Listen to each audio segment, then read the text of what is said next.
سامعین ناظرین، infection control society آپ کی صحت کے لیے، آپ کی آگاہی کے لیے اور آپ کو بہتر معلومات پہنچانے کے لیے، آپ کو بیماریوں سے بچانے کے لیے اور آپ کی فیملی کی صحت کے لیے مضامین آپ کی سماعت کے لیے پیش کرتی ہے۔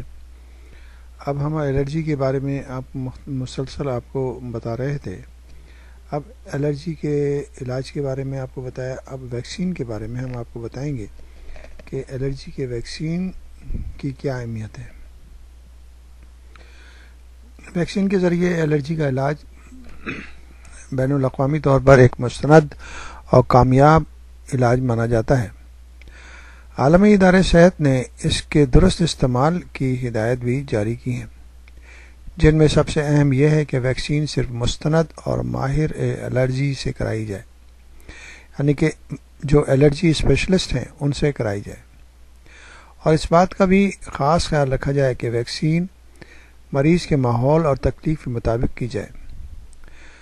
واضح رہے کہ ویکسین صرف اسی وقت تجویز کی جاتی ہے جب مریض کو دی جانے والی ادویہ کام کرنا چھوڑ دیتی ہیں۔ الرجی ٹیسٹ یا الرجی ویکسین کے حوالے سے یہ مد نظر رکھنا چاہیے کہ الرجی ٹیسٹ اور الرجی ویکسین تکلیف کے دوران یا الرجی کے موسم میں کرانا نہ صرف بے سود بلکہ خطرناک بھی ہے۔ ویکسین کا طریقہ علاج لمبے دورانیے کا ہوتا ہے، لہذا اس کو اسی وقت شروع کرنا چاہیے جب مریض صحت مند اور اس سے الرجی کے موسم سے پہلے مکمل کر لینا چاہیے۔ الرجی ویکسین ہمیشہ کسی ماہر اور تجربہ کار ماہر الرجی سے کرانا چاہیے۔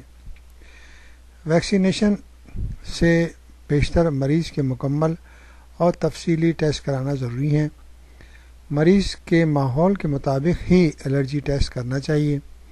ایسا نہیں ہونا چاہیے کہ کراچی کے رہنے والے افراد کا اسلام آباد میں الرجی ٹیسٹ کیا جائے اور اسلام آباد والوں کا کراچی میں کیا جائے۔ اس طرح موسم خزاں میں الرجی کے مریض کو باہر کے پولن سے ٹیسٹ کرانے سے کوئی فائدہ نہیں ہوگا۔